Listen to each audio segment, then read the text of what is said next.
Olá pessoal, tudo bem com vocês? Aqui é o professor Cláudio Nascimento da Escola de Referência de Ensino Fundamental, né? Creuza Câmara Dornelas. Então eu vos convido nesse exato momento, você que está em casa assistindo o nosso programa EducaPE, um programa da Secretaria de Educação do Estado de Pernambuco, a entrar na nossa nave da história. Quem quer entrar, embarcar na nossa nave da história? Então, vocês do 8º ano do ensino fundamental, eu vos convido agora a entrarem, entrem na nossa nave da história para estudar os grupos indicativos do Brasil e suas condições de vida. Então, vamos lá, pessoal, entrar na nossa nave, então vamos mergulhar na história, não é isso? Do modo de vida dos cativos no Brasil, né? Então, a escravidão no Brasil. Então, meu Deus. Escravidão, na realidade, submissão, né? Castigo, né? Violação dos direitos, da liberdade, não é isso? Uma série de violação dos direitos fundamentais do homem, né? Então, essa imagem aí retrata, na realidade, como era o alojamento, né? Dos cativos, negros cativos no Brasil, né? Então, a escravidão se iniciou com a produção, na realidade, do açúcar. Então, no início do século XVI, né, o regime durou ininterruptamente até os últimos dias do Império, em 1888. Então, inicialmente, os portugueses decidiram que utilizar o próprio nativo, né, como escravo. E só que logo encontraram a resistência dos religiosos, posto que queriam convertê-los. Primeiro, eles tentaram fazer dos indígenas, né, escravos. Só que a cultura do indígena ia de desencontro. Além da resistência das ordens religiosas, né, que queriam catequizar os índios, né, e aqueles índios que viviam nos aldeamentos jesuítas, né, tinham a proteção da ordem. Então, havia conflitos. Não tendo êxito em escravizar os índios, Portugal decidiu importar o quê? O negro africano. Este serviu como mão de obra nas lavouras e assim como na mineração. Então, o negro africano, né, ele é trazido para o Brasil para trabalhar simplesmente nos engenhos de açúcar e posteriormente na mineração. Então, onde começou a escravidão no mundo? Eita, onde começou a escravidão no mundo? Grande pergunta, né? Então, você que está em casa agora assistindo o EducaPE está se questionando, onde começou a escravidão do mundo? Então, vejamos. Há relatos de escravos desde os tempos antigos. Inclusive, é descrito como uma prática natural, né, entre os povos subjugados em guerras, né, que tinham a população escravizadas, né, porquanto, né, tratava do espólio de guerra. Ou seja, na realidade, vocês vão ter aí pessoas que eram submetidas à escravidão devido às conquistas. Então, na antiguidade, não interessava a cor da pele, posto que muitos brancos eram negociados pelos mercadores de gente. Somente após a exploração da África é que os negros passaram a ser vistos como forma exclusiva de escravos, né? Mais recentemente, a Grã-Bretanha, Portugal e Espanha resolveram lucrar com o quê? O mercado de escravos. E muitos desses escravos vieram para as lavouras brasileiras. Então, onde tudo começou, a escravidão já começa lá na antiguidade, Grécia, Roma, né? Já havia essas práticas, né? Então, por exemplo, em Roma chegou o momento de um cidadão romano ter mais de 100 escravos. Havia escravidão também de conquistas, então aqueles grupos, né, dominados, conquistados, né, tinham seus direitos violados, ficavam como escravos, né? É uma escravidão totalmente diferente da escravidão simplesmente moderna, né, da colonização, né, de algumas colônias por países como Grã-Bretanha, Portugal, Espanha. Então, a escravidão no Brasil, como era a escravidão no Brasil? Vejam essa imagem, né? Como eles eram trazidos, né? Então, para o Brasil, de uma forma totalmente desumana, né? Desumana. Então, vejamos, mas a escravidão no Brasil. A escravidão no Brasil se iniciou com a produção açucareira. Então, no início do século XVI, os negros eram trazidos das colônias portuguesas na África, visando o que? A utilização nas lavouras canavieiras. Eles eram trazidos para trabalhar nas lavouras canavieiras. Então, o transporte do continente africano até o Brasil se dava em navios negreiros ou tumbeiros. Então, dezenas morriam, né, na travessia do Atlântico, sendo seus corpos o quê? Atirados ao mar. Então, os que chegavam eram negociados nos portos, principalmente o quê? Do Rio de Janeiro. Quem os compravam era principalmente os donos de engenho, de açúcar, além de mineradores. Então, a escravidão no Brasil era dura, né? Que trabalhavam, já que trabalhavam em péssimas condições, sem direito algum. Ganhava apenas sumárias roupas, só que a alimentação era insuficiente.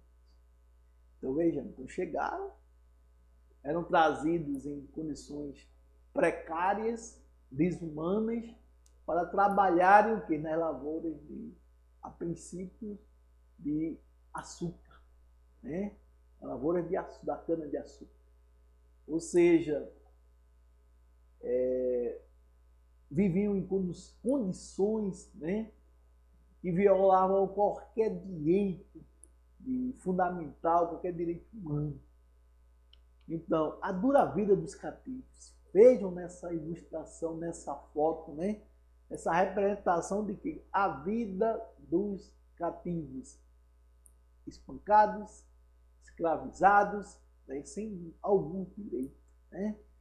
Então, a dura vida dos cativos. Então, os escravos trabalhavam antes do dia clarear. Só se recolhiam a senzala na escuridão. Ali pernoitavam, num ambiente salubre, com pouca circulação de ar, ausência de iluminação, por conta de quê? Desses excessos. O escravo não durava muito mais do que 10 anos. Ou seja, devido ao trabalho pesado, né? O escravo não durava mais do que 10 anos. Havia também total ausência de higiene, pois os excrementos o quê? Ficavam espalhados pelo chão.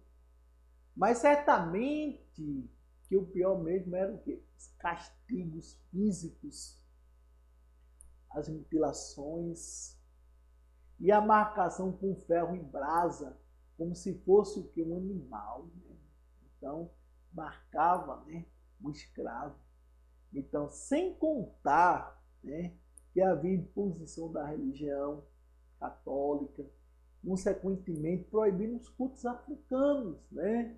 Só que nas crenças religiosas, eles resistiam, já que praticavam os rituais escondidos ou disfarçados.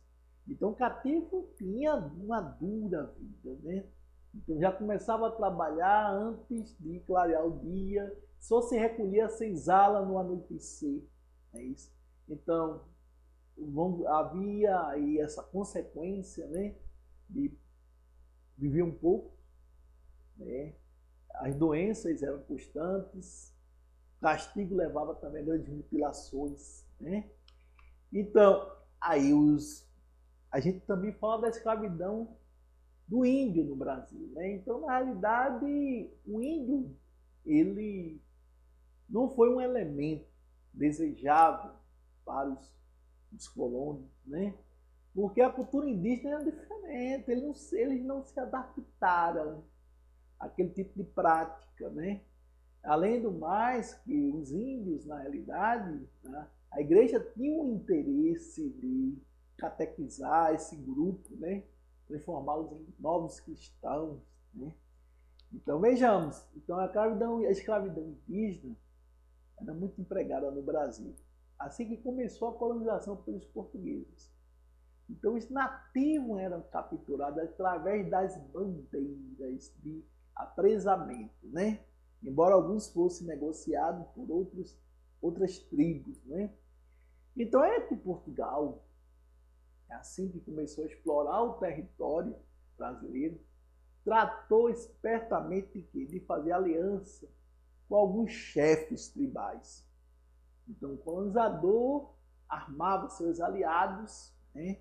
E incentivava a conquistar o quê? O inimigo e vendê-lo como escravo. Veja a estratégia. Então se fazia simplesmente fazia uma aliança com os indígenas, os portugueses faziam uma aliança, né? Se aliavam os indígenas, então convencia e para que ele pudesse combater esses seus inimigos, quando eles combatiam, venciam, eles vendiam os seus inimigos, que eram aprisionados como escravos, né? Então, ocorre que esse tipo de escravidão não teve muito sucesso. Não teve. Já que o índio não se subjugava com facilidade. E ainda havia a problemática de quê? Dos padres católicos. Uma vez que eles vieram ao Brasil para catequizar os pagãos. Então, os religiosos combateram, né, veementemente, né, que os indígenas fossem escravizados. Eles combateram que os indígenas fossem escravizados, tendo essa decisão pesado bastante. Por tudo isso, logo a escravidão indígena foi trocada pelo quem? Do negro africano. Então, se o índio, na realidade, não era apropriado para aquela atividade, não era apropriado para aquela atividade, então vamos substituir.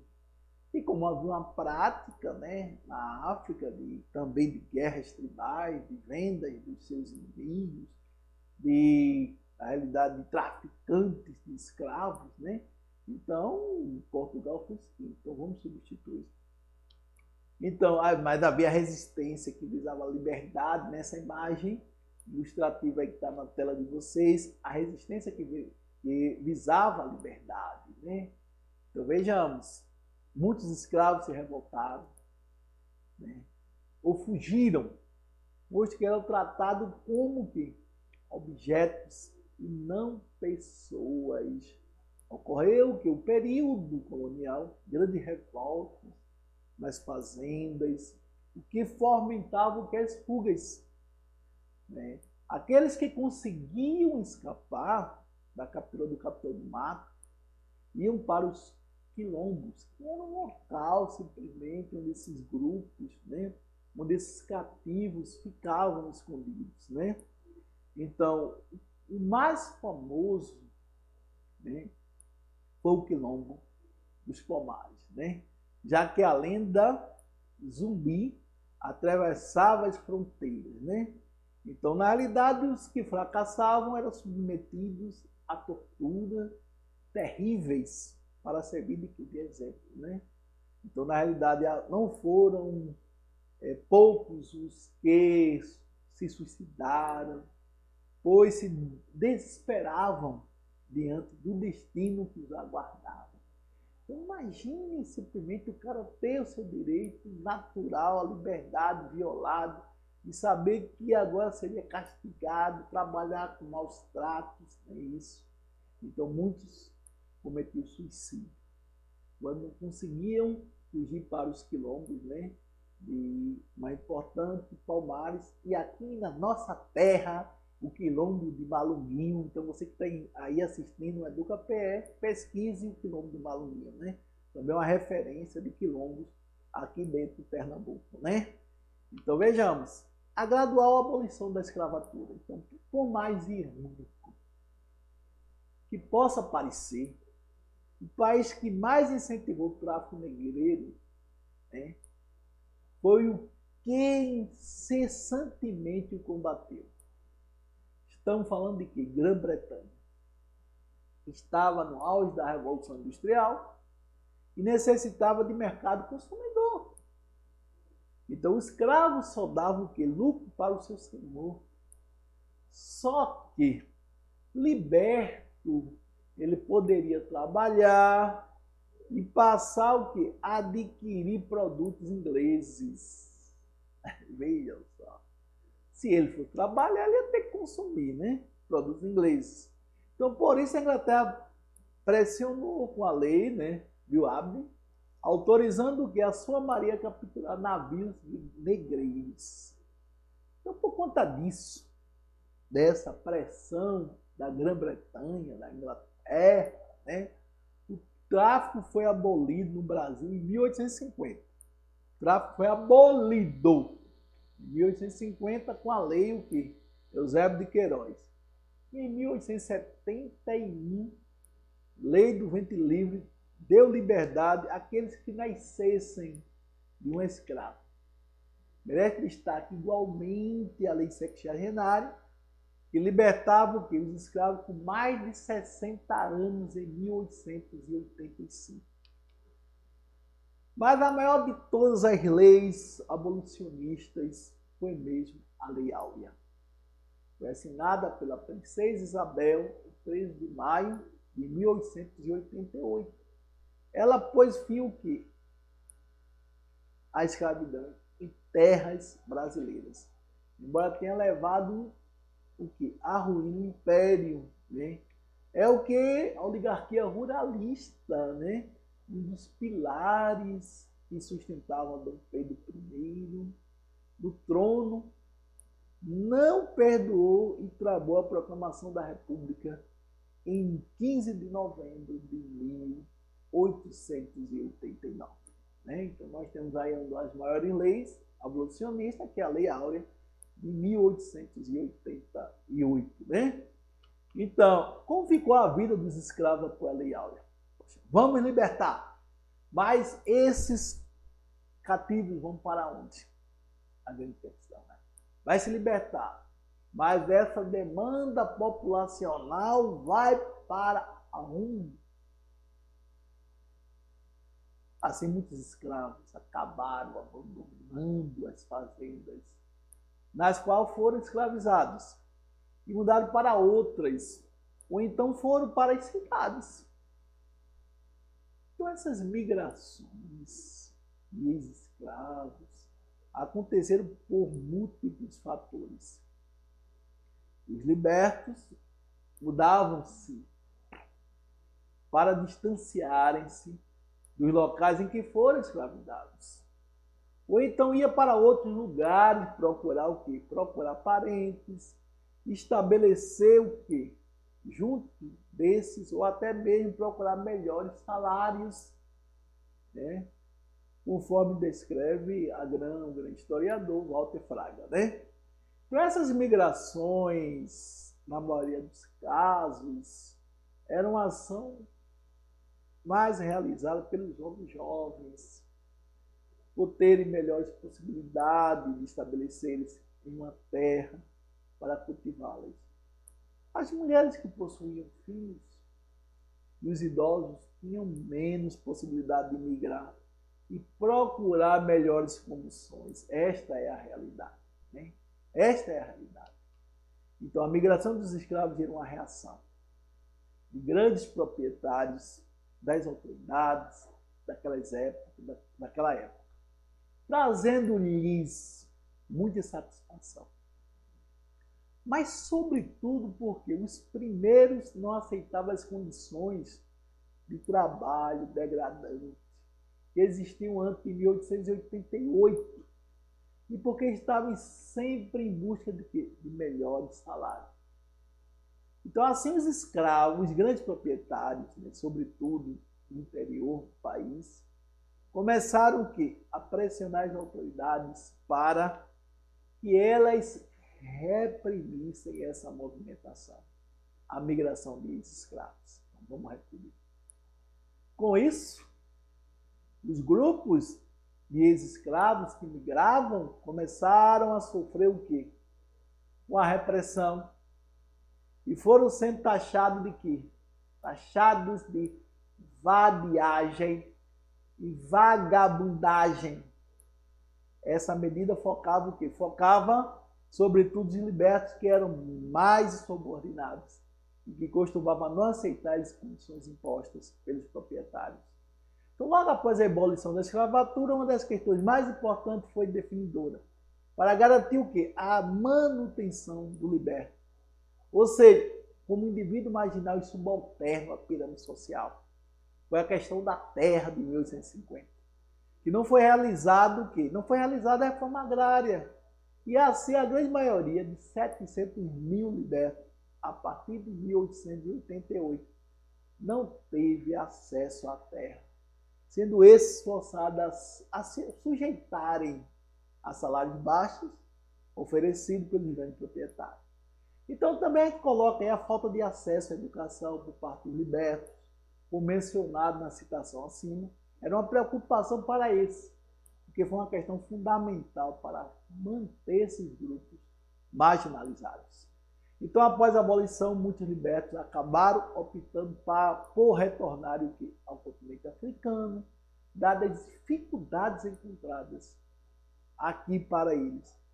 Todas as dificuldades, porém, não foram impeditivos para fazer com que os libertos relembrassem e comemorassem o 3 de maio como marco da sociedade brasileira. Então, deixo aí para vocês aí uma referência, né? Que queira se aprofundar, né? E aqui nós finalizamos a nossa aula de história, né? Com a turminha do 8º ano do ensino fundamental. Turma do 8º ano, vamos desembarcar na nossa nave da história. Então eu, professor Cláudio Nascimento, desejo a vocês um forte abraço e aproveitem essa aula e tome muito cuidado. Use máscara, use álcool gel e tome cuidado, se proteja, tá certo? E aqui a gente termina a nossa aula sobre grupos cativos no Brasil e suas condições de vida no mundo. Tchauzinho, professor Cláudio Nascimento está desembarcando na sua nave da história.